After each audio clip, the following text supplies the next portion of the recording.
দর্শক, এই মুহূর্তে ভাঙা হচ্ছে ধানমন্ডি 32।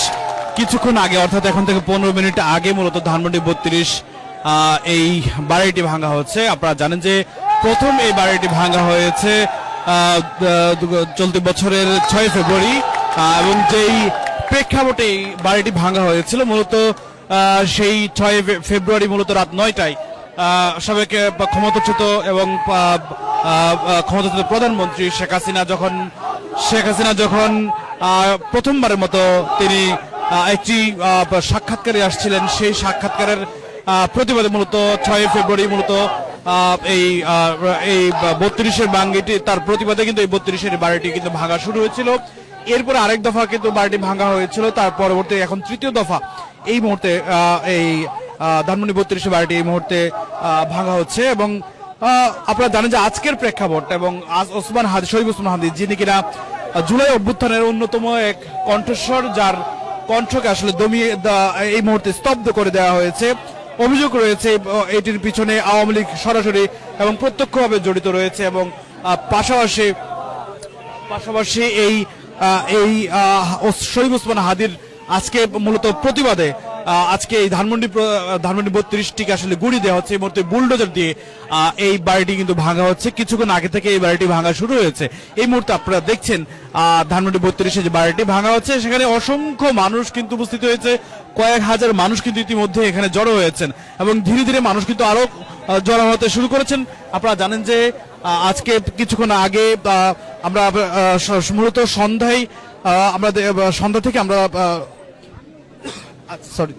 আজকে রাত থেকে মূলত বিভিন্ন জায়গায়, ঢাকার বিভিন্ন জায়গায় কিন্তু ছাত্র জনতার বিক্ষোভ কিন্তু ফেটে পড়ে। কারণ আপনারা জানেন যে শরীফ ওসমান হাদি আজ অর্থাৎ গতকাল রাত 9:30 তিনি মৃত্যুবরণ করেন। সিঙ্গাপুরের জেনারেল হসপিটালে মৃত্যুবরণ করেন। সেখানে মূলত তার মৃত্যুর খবর আসার পরে কিন্তু সারা দেশ কিন্তু এক প্রকার বিক্ষোভে ফেটে পড়ে, এবং বিশেষ করে রাজধানী ঢাকার বিভিন্ন স্থানে, ঢাকা বিশ্ববিদ্যালয়, শাহবাগ এবং কারওয়ান বাজার সহ এই মুহূর্তে ধানমন্ডি 32-এর কিন্তু বিক্ষুব্ধ মানুষ কিন্তু এই মুহূর্তে অবস্থান করছে। এখানে বুলডোজার নিয়ে আসা হয়েছে, বুলডোজার দিয়ে এই মুহূর্তে ধানমন্ডি 32-এর বাড়িটি গুড়িয়ে দেওয়া হচ্ছে। যেমনটি বলছিলাম যে আসলে এই ধানমন্ডি 32-এর যে বাড়িটি এই মুহূর্তে ভাঙ্গার কাজ কিন্তু শুরু হয়েছে, এবং এখন থেকে 15 থেকে 20 মিনিট আগে কিন্তু এই বাড়িটি ভাঙার কাজ শুরু হয়। এর ভাঙার যে প্রেক্ষাপট, মূলত প্রথমবারের মতো এই বাড়িটি মূলত ভাঙার কাজ শুরু হয়েছিল চলতি বছরের 6 ফেব্রুয়ারি, এবং সেই দিন মূলত সাবেক প্রধানমন্ত্রী, বিশেষ করে পালিয়ে যাওয়া, ভারতে আশ্রয় নেওয়া সেই শেখ হাসিনার ভাষণকে কেন্দ্র করে, অর্থাৎ শেখ হাসিনা একটি সাক্ষাৎকারকে কেন্দ্র করে মূলত এই বাড়িটি চলতি বছরের 6 ফেব্রুয়ারি প্রথমবারের মতো বিক্ষুব্ধ মানুষ কিন্তু এই বাড়িটি ভাঙ্গা শুরু করে। এরপর দ্বিতীয় দফা আরেকটি আবার এই বাড়িটি কি আসলে ভাঙ্গা হয়, এবং তৃতীয় দফা আজকে কিন্তু হাদির মৃত্যুর খবর আসার পরপরই মানুষ কিন্তু বুলডোজার নিয়ে এসেছে এখানে, এবং এখানে বুলডোজার দিয়ে এই মুহূর্তে ভাঙ্গার কাজ শুরু হয়েছে। আপনারা জানেন যে হাদির মৃত্যুর পর পুরো ঢাকার মানুষ কিন্তু রাস্তায় নেমে আসে, বিশেষ করে ঢাকা বিশ্ববিদ্যালয় সহ অন্যান্য ছাত্র সংগঠনগুলো যেগুলো রয়েছে, সেই ছাত্র সংগঠনের নেতাকর্মীরা কিন্তু রাজপথে কিন্তু তারা নেমে আসে। বিশেষ করে ছাত্রদল, ছাত্র শক্তি সহ ছাত্র শিবিরের নেতাকর্মীরা কিন্তু তারা কিন্তু রাজপথে মিছিল করেছে। জুলাই ঐক্য সহ অন্যান্য জুলাই কেন্দ্রিক যে সকল সংগঠনগুলো রয়েছে, সেই সংগঠনগুলো কিন্তু শাহবাগ সহ আশেপাশের এলাকায় কিন্তু বিক্ষোভ করেন। পাশাপাশি বিক্ষুব্ধ মানুষ কিন্তু আজকে আরেকটি ঘটনা ঘটিয়েছে, সেটি হলো প্রথম আলো সহ ডেইলি স্টারের কার্যালয়ে কিন্তু ভাঙচুর এবং অগ্নিসংযোগের ঘটনা ঘটেছে। ফায়ার সার্ভিস এসে পরে পরিস্থিতি নিয়ন্ত্রণে নিয়ে আসে। কোন ধরনের আইন শৃঙ্খলা রক্ষাকারী বাহিনী আসলে তাদের বাধার সম্মুখীন ছাড়াই কিন্তু তারা কিন্তু এই কাজটি ঘটিয়েছে। এখন পর্যন্ত সেই পরিস্থিতি অনেকটা স্বাভাবিক হয়েছে। এই মুহূর্তে আমরা রয়েছে ধানমন্ডি 32-এর পরিস্থিতি যদি বলি, ধানমন্ডির পরিস্থিতি যদি বলি, এই মুহূর্তে কিন্তু ধানমন্ডি 32 কিন্তু ভাঙার কাজ চলমান রয়েছে। আপনারা লক্ষ্য করছেন যে আমরা রয়েছে ধানমন্ডি 32-এর যে পরিস্থিতি, সেই পরিস্থিতি আমরা কিন্তু দেখানোর চেষ্টা করছি। এই মুহূর্তে কিন্তু ধানমন্ডি 32-এ যে একটি বুলডোজার লক্ষ্য করছেন, সেই বুলডোজারটি কিন্তু এই মুহূর্তে কাজ তারা এই মুহূর্তে থামিয়ে রেখেছেন কিছুক্ষণ আগে, অর্থাৎ এখন থেকে 20 মিনিট আগে এই ধানমন্ডি 32 কিন্তু বুলডোজার দিয়ে ভাঙার কাজটি শুরু হয়। আমরা প্রথম দিকে আসলে আমরা আসলে অনুমতি আমরা সুযোগ ছিল না এই ভাঙার প্রথম দিকের অংশটি দেখানোর জন্য। এই মুহূর্তে হয়তো কিছুক্ষণ পর আবার শোনা যাচ্ছে যে আরো একটি বুলডোজার হয়তো যুক্ত করা হবে। তবে বুলডোজার দিয়ে ভাঙার কাজ শুরু হওয়ার সাথে সাথে কিন্তু মানুষের উপস্থিতি কিন্তু বাড়তে শুরু করেছে। সেই মানুষের কিন্তু আমাদের আশেপাশে কিন্তু অসংখ্য মানুষের কিন্তু উপস্থিতি, সেই মানুষের উপস্থিতি কিন্তু আমরা লক্ষ্য করছি। পাশাপাশি তারা বিভিন্ন স্লোগান দিচ্ছে এবং হাদির মৃত্যুর সংবাদের পরে কিন্তু মূলত ধানমন্ডি 32-এ মানুষের উপস্থিতি বাড়তে শুরু করেছে। এর আগে আমরা দেখেছি শাহবাগে মানুষের ব্যাপক উপস্থিতি, সেখানেও কিন্তু বিক্ষোভ করেছে মানুষ। পাশাপাশি ঢাকা বিশ্ববিদ্যালয়ের শিক্ষার্থী সহ বিভিন্ন ছাত্র সংগঠনগুলো জুলাইয়ের অন্যতম কণ্ঠস্বর শরীফ ওসমান হাদির মৃত্যুর খবরে মূলত এই বিক্ষোভ শুরু করে বিভিন্ন ছাত্র সংগঠন সহ বিক্ষুব্ধ মানুষ। আমরা রয়েছি ধানমন্ডি 32-এ কিন্তু আমরা কিছুক্ষণ আগেও জানিয়েছিলাম যে এখানে ধানমন্ডি 32-এর বাড়িটি বুলডোজার ভাঙার জন্য বুলডোজার নিয়ে আসা হয়েছে এবং এই মুহূর্তে বুলডোজার দিয়ে আসলে ভাঙার কাজ শুরু হয়েছে। সেই বুলডোজার কিন্তু এখনো পর্যন্ত এখানে রয়েছে, আরেকটি বুলডোজার এখানে যুক্ত করার কথা রয়েছে এই মুহূর্তে। সেই বুলডোজারের কিন্তু এই মুহূর্তে এখানে অবস্থান রয়েছে। আর পাশাপাশি জুলাইয়ের যে সকল অন্যান্য সংগঠনগুলো রয়েছে তারা কিন্তু হাদির মৃত্যুর খবরের সঙ্গে সঙ্গে রাজধানীর বিভিন্ন স্থানে তারা নেমে পড়েন এবং বিক্ষোভ করেন। বিশেষ করে আমরা যখন আমরা আপনাদেরকে দেখিয়েছিলাম ভারতীয় হাই কমিশনের কার্যালয় যেটি রয়েছে গুলশান এরিয়ায় এবং ডিপ্লোম্যাটিক জোন, সেই কূটনৈতিক এরিয়ায় কিন্তু আসলে অন্যান্য কূটনৈতিক জোন থাকার কারণে সেটি আসলে স্বাভাবিকভাবে বাংলাদেশের নিরাপত্তা বলয়ের মধ্যেই রয়েছে। বিশেষ করে সেই নিরাপত্তায় কোনো ধরনের যেন অবনতি না হয় সে কারণে আগে থেকে আসলে পুলিশ এবং অন্যান্য আইন শৃঙ্খলা রক্ষাকারী বাহিনীর ব্যাপক উপস্থিতি ছিল সেই হাই কমিশনার কার্যালয় ঘিরে। সাধারণ মানুষ কিন্তু সেখানে কিন্তু গিয়েছিল এবং সেখানে কিন্তু বিক্ষোভ করেছে, রাস্তায় আগুন জ্বালিয়ে তারা কিন্তু বিক্ষোভের জানান দিয়েছে। সেই দৃশ্য কিন্তু আপনাদেরকে দেখিয়েছিলাম কিছুক্ষণ আগে। এছাড়া আরো দুইটি ঘটনা ঘটেছে রাজধানীতে, সেটি হলো প্রথম আলোর কার্যালয় এবং ডেইলি স্টারের কার্যালয়ে কিন্তু অগ্নিসংযোগের ঘটনা ঘটেছে। সেখানেও বিক্ষুব্ধ মানুষ কিন্তু প্রথম আলোর কার্যালয়ে প্রবেশ করে সেখানকার বিভিন্ন আসবাবপত্র কিন্তু তারা আসলে ভাঙচুর চালায়, এরপরে কিন্তু আগুন ধরিয়ে দেয় ভবনটিতে। পাশাপাশি ডেইলি স্টারের কার্যালয়ে একই দৃশ্য অবতারণা হয়, সেখানেও আমরা দেখেছি যে বিভিন্ন আসবাবপত্র ভাঙচুর করে পাশাপাশি সেখানকার মালামাল আসলে ভাঙচুর এবং তারা আসলে সেখান থেকে ফেলে দিয়ে এবং ক্ষোভ জানায় এবং সেখানেও আসলে আমরা দেখেছি যে অগ্নিসংযোগের ঘটনা ঘটতে পরবর্তীতে সেনাবাহিনী এবং অন্যান্য আইন শৃঙ্খলা রক্ষাকারী বাহিনী পরিস্থিতি নিয়ন্ত্রণে আনার চেষ্টা করে। পাশাপাশি প্রথম দফায় ফায়ার সার্ভিসের সদস্যরা কিন্তু ভিতরে প্রবেশ করার চেষ্টা করেছিল, কিন্তু বিক্ষুব্ধ মানুষ কিন্তু সেই ফায়ার সার্ভিসের কোনো সদস্যকে ভিতরে প্রবেশ করতে দেওয়া হয়নি এবং এরপরেই প্রায় ঘন্টা 2 পরে ফায়ার সার্ভিসের সদস্যরা এসে প্রথম আলোর যে ভবনটি ছিল সেই ভবনের আগুনটি নিয়ন্ত্রণে আনার চেষ্টা করে। পরবর্তীতে আমরা দেখেছি যে সেই আগুন পুরোপুরি নির্বাপন করে ফায়ার সার্ভিস। এরপর ডেইলি স্টারের কার্যালয়ে একই দৃশ্য আমরা দেখেছি, সেখানেও কিন্তু আগুনের ঘটনা ঘটেছে, সেটির আগুনে আসলে নিয়ন্ত্রণে আসে।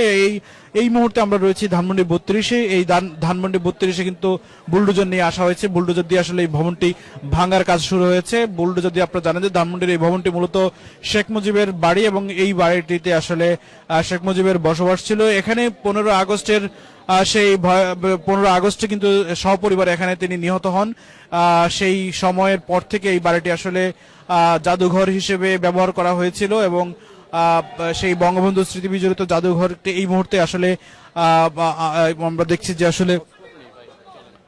আমরা দেখেছি কয়েক দফা কিন্তু ভাঙার কাজ দেখেছি। প্রথম দফায় আমরা দেখেছি যে চলতি বছরের ফেব্রুয়ারির 6 তারিখ অর্থাৎ 6 ফেব্রুয়ারি 6 তারিখ কিন্তু প্রথম দফা ভাঙার কাজ শুরু হয় এবং দ্বিতীয় দফা কিন্তু আবার ভাঙা হয় এই ভবনটি, এবং তৃতীয় দফা এই মুহূর্তে ভাঙার কাজ চলছে। ভাঙার কাজ চলছে কিন্তু আমরা এই মুহূর্তে কিন্তু ভাঙতে আমরা দেখেছি।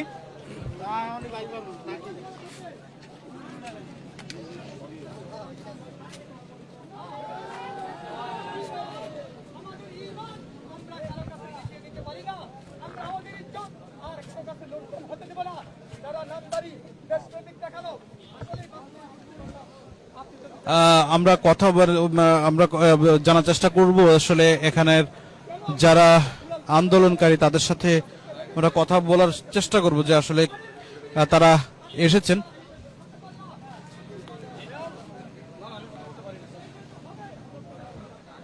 হ্যাঁ, এই মুহূর্তে যা দেখাচ্ছিলাম যে আসলে শরীফ ওসমান হাদির যে মৃত্যুর পর সারা ঢাকায় কিন্তু আসলে উত্তাল হয়েছে। বিশেষ করে রাজধানী ঢাকার শাহবাগ, টিএসসি সহ আশেপাশের অঞ্চলে কিন্তু বিক্ষুব্ধ মানুষ কিন্তু রাস্তায় ক্ষোভ প্রকাশ করেছেন এবং তারা কিন্তু বিচার চেয়েছেন। বিশেষ করে হাদির যে ঘটনা, সেটি গত 12ই ডিসেম্বর দুপুর 2:24 যখন তার উপর গুলি করা হয় এবং তার গুলিটি আসলে মূলত ডান কানের নিচের অংশে প্রবেশ করে অপর দিকে কিন্তু বের হয়ে যায়। এই মুহূর্তে আপনারা দেখছেন যে বুলডোজারটি আবারও সচল করা হয়েছে এবং সেই বুলডোজার এই মুহূর্তে কিন্তু কার্যক্রম আবার শুরু করেছে। ভাঙ্গার কাজটা আমরা সরাসরি দেখাতে চাই। দেখছেন যে এই মুহূর্তে ধানমন্ডি 32-এর শেখ মুজিবের যে বাড়িটি অবশিষ্ট যে অংশগুলো রয়েছে সেটি কিন্তু আসলে তারা এখানকার ক্ষুব্ধ মানুষজন কিন্তু প্রতিজ্ঞা করেছেন যে আজকে এই বাড়িটি কিন্তু তারা গুড়িয়ে দিতে চান এবং সেই গুড়িয়ে দেওয়ার কাজটা এই মুহূর্তে শুরু হয়েছে।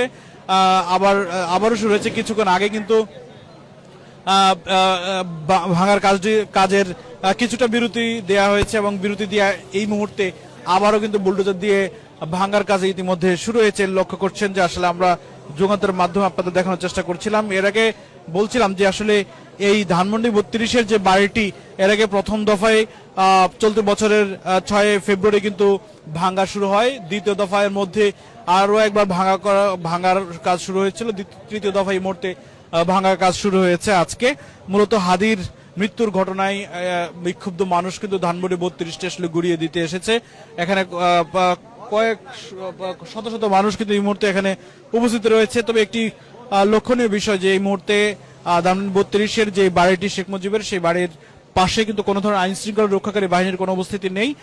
তবে মূল সড়কে এই মুহূর্তে আইন শৃঙ্খলা রক্ষাকারী বাহিনীর অবস্থান রয়েছে। তবে ভিতরে এই মুহূর্তে যখন ভাঙার কাজ চলছে, সেই ভাঙার কাজে কিন্তু শত শত মানুষ কিন্তু তারা সেটা কিন্তু প্রত্যক্ষ করছেন। আমরা লক্ষ্য করছি প্রথম দিকে গণমাধ্যম কর্মীদের আসলে তারা অনুরোধ করেছেন কোনো ধরনের ভিডিও চিত্র যেন ধারণ না করে। পরবর্তীতে আমরা তাদেরকে অনেক রিকোয়েস্ট করেছিলাম যে আমরা যেন ভিডিওগুলো সংগ্রহ করি। পরবর্তীতে আমাদেরকে তারা আসলে আমাদের অনুরোধে তারা সাড়া দিয়ে এই মুহূর্তে আমরা সেটি দেখাতে পেরেছি এবং এই মুহূর্তে দেখানোর চেষ্টা করছি যে ধানমন্ডি 32-এর যে শেখ মুজিবের বাড়িটি, সেই বাড়িটি এই মুহূর্তে কিন্তু ধানমন্ডি 32-এর বাড়িটি ভাঙা হচ্ছে।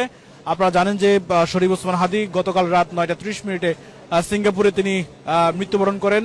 এর আগে 12 ডিসেম্বর তাকে আসলে গুলি করা হয়েছিল। গুলি করার পর সঙ্গে সঙ্গে তার সহপাঠীরা তাকে ঢাকা মেডিকেল কলেজ হাসপাতালে নিয়ে যাওয়া হয় এবং নিয়ে যান। সেখানে মেডিকেল বোর্ড তাৎক্ষণিক অপারেশন সম্পন্ন করেন। এরপর উন্নত চিকিৎসার জন্য তাকে নিয়ে যাওয়া হয়েছে বেসরকারি এভারকেয়ার হসপিটাল। সেই এভারকেয়ার হসপিটালের চিকিৎসকরা এবং মেডিকেল বোর্ডের সিদ্ধান্তে তাকে নিয়ে যাওয়া হয় সিঙ্গাপুর জেনারেল হসপিটাল। সেখানেই মূলত চিকিৎসকরা বলছিলেন তা আসলে তিনি অত্যন্ত সংকটাবস্থায় রয়েছেন।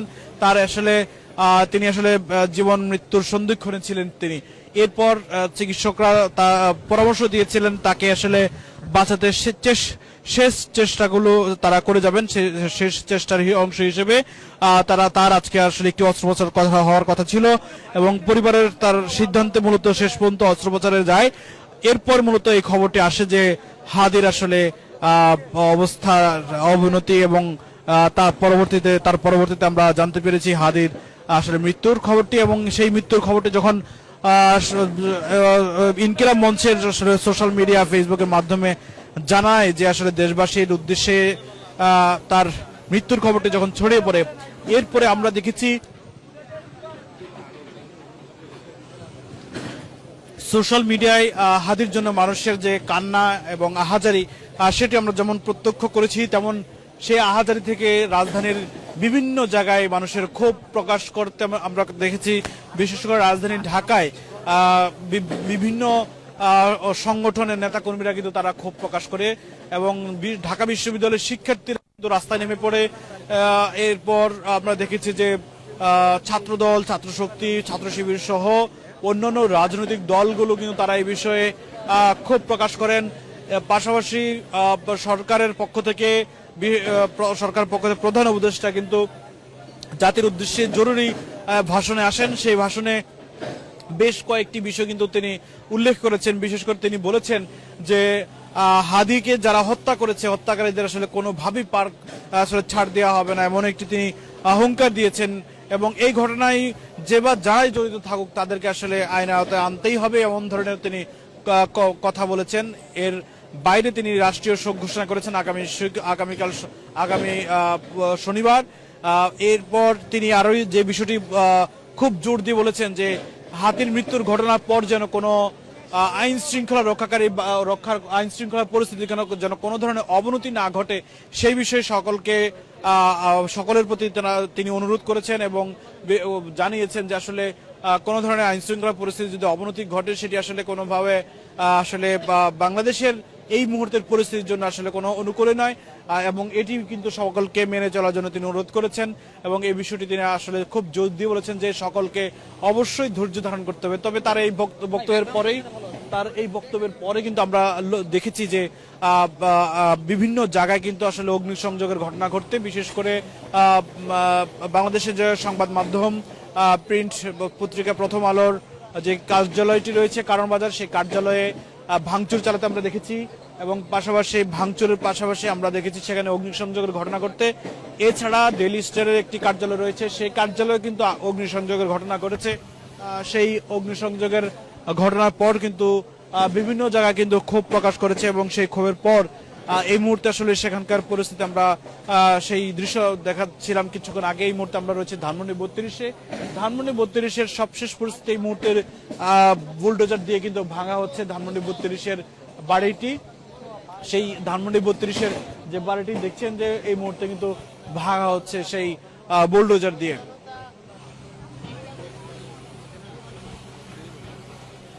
দর্শক, আমরা এতক্ষণ যুক্ত ছিলাম ধানমন্ডি 32-এর সবশেষ পরিস্থিতি নিয়ে। আমরা সবশেষ পরিস্থিতি নিয়ে যুক্ত ছিলাম। আমরা যদি আবারও নতুন কোনো তথ্য পাই আমরা কিন্তু আপনাদেরকে সেই তথ্য নিয়ে হাজির হবো। এই মুহূর্তে যুগান্তর থেকে বিদায় নিচ্ছি। যে জায়গা থাকুন যুগান্তরের সঙ্গে।